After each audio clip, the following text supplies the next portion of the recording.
Hey, my name's Kent Curry, Rugby Development Manager for the Waikato Rugby Union. Today on the show we have Andrew Douglas, who's the New Zealand Secondary Schools Head Coach. Welcome, Dougie. Cheers, Kent. Good to be here.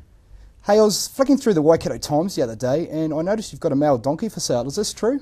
Some truth to it, Kent. Actually, Mike Crawford, your colleague at the WRU, is my stock agent and has a fascination with donkeys. He bought me one, so now he's trying to sell it. So if anyone wants a donkey, Mike Crawford's the man to talk to. Waikato Rugby Union, just ask for Mike. Because I heard that you're inundated with phone calls, which I find actually quite disturbing. That Huge interest in male donkeys, Kent. I think that's Mike generated that through his sources there. So a bit of jealousy there on Mike's behalf, I believe. But Mike's the one to talk to about that interest, Kent. Who would ever believe, eh? Hey, look, Dougie, you coached Tautapu and you coached him to 3 Brewery Shield finals, winning 2 of those. What's the secret to your success as a club coach? I think I was really lucky, Kent, with the people that we had at the club at the time. Pete Nordstrom, who was actually the original RDO for Waikato Rugby Union. Paul Galetta, now the ITM Cup manager, was my manager at the time too, and Mike Johnstone. So we had really good people, but outstanding players as well, like of Kent Fife and Jordan Smile, Hokkaido Falls, Romana Graham, David Basin, Jackson Willis, and the list goes on. So in my 3 years there, we had a bit of a golden run because of the people involved, I think. So that's the major part of my success, was those that I worked with, I think, brought a lot of experience and talent to the game. Because it's a long season, isn't it? If you take into account pre-season games, Yep. Teams can play between 20 and 25 games in a season. How do you keep your players motivated? Yeah, it's a good question, because we actually went outside the box.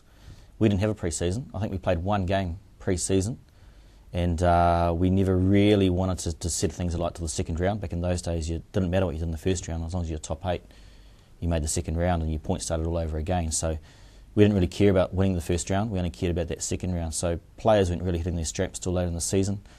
Our coaching sessions were only an hour and a quarter. Didn't matter what was happening. The hour and a quarter came along, we stopped. So it's short and sharp, punchy, a lot of video review, but just trying to keep players fresh all the time, and a lot of banter, a lot of sense of humour, a lot of jokes went around the club at the time. But we thought outside the square, these guys are working full time, most of them. So how could we keep them fresh? And that was the best way we found, was to start late, peak at certain times during the season, and keep things really short, sharp and punchy. It leads quite nicely onto my next question, which is how do you maximise your time at trainings? Because trainings typically Tuesdays, Thursdays, and you do have a limited time with your players. So how do you prioritise on what to work on? Well, we had our plan before the season started, and we never really deviated from that. So it didn't matter, for example, if our scrums hadn't gone well the week before, we weren't going to spend extra time on them for the upcoming week. We had a certain amount of hours we spent on scrummages, contact area, defensive systems, attacking systems, and we never really deviated from that, because in time going around, you'd always pick up something and address it as you went. But we didn't react. We tried to be proactive, and so we just spent time at training from our plan that we had at the start of the season, knowing that by the end of the year, everything would be covered and ticked off, and all those boxes were ready to go for semi-final, finals time. And that was the time we really worried about, not really round 1 or 2. So we didn't really, we just had a certain plan and we stuck to it. In an hour, you've got to be really disciplined in what you do. And we found that worked best for us at the time. Because that season plan is critical, isn't it, and how you prioritise a season, because there's so many components to rugby. I think coaches tend to be reactive as opposed to being proactive. So it sounds to me that you're very proactive and you just set to certain tasks that you'd set yourself for your team and your management team in that. Yeah, we believed in what we were doing. We were pretty confident that what we were doing was the right thing. We had a lot of experienced players, and so you got a Dennis Hazelton who didn't really want to thrash himself pre-season, but was ready to come right for the finals. And you got young guys like Jordan Smiler, who's fit all year round and can fire all the time. So it's a matter of maximising your resources at the time. And so we had great experience, so we didn't really have to pump those guys till second round, whereas the young guys were wanting to make rep teams, wanting to play ITM Cup. So they'd be considered right throughout the year, and so that plan sort of helped everybody a little bit with that. Hey, look, mate, your impressive coaching record has been recognised by the New Zealand Rugby Union, and they've made you their head coach for their secondary schools team. What made you apply for that job, and what are the expectations for that team?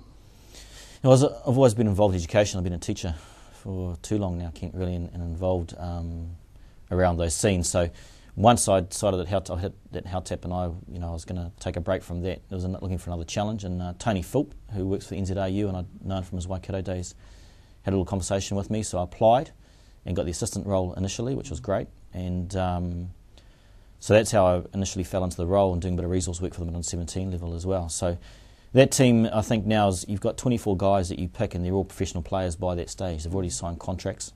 And so it is a high performance area for the NZRU, and so they want those guys developed. They see them as the All Blacks in 5 to 10 years' time. And so the goal is for us is to develop 24 players, and also, but we have to achieve. There are outcome goals there that are associated with that. So we're on KPIs like any businesses, Kenton, what we've got to achieve. So a real challenge. Because it's a Waikato strong management team. Yeah, You've got Josh Has, your assistant coach. You've got Gareth Duncan as your manager, and also in the background is Darren Armstrong as an assistant manager. Correct. I think it's very exciting that so many hard-working Waikato rugby people are getting recognised at the higher level. Yeah, I think so too, and I think it's a credit to what some of the people in the union have done, like yourself, in developing those people. Mike Crawford applied, but because of his donkey background, he got cut from that squad, actually, Kent. Yeah. But Gareth Duncan's been doing a great job as a manager in Waikato for a long time, and Josh Hayes, a young guy coming through the coaching ranks and doing an excellent job. So I think it shows the hard work that people at grassroots level of Waikato rugby and in the high performance area are doing with coach development. So credit to yourself, really, Kent, and those sort of people. Hey, Dougie, we've got to cut you short there, mate, but good luck for your campaign against Australia. I know that you're playing Australia in September over there this year. Correct. So good luck for that, and thanks very much for being on the show. Appreciate it, Kent. Good to be here. Hey, that's it from us today. Big thank you to Alf Daniels for providing us with Donut Friday. I'm 2kgs fatter here in Matamata. Katrina will be back with you after the break.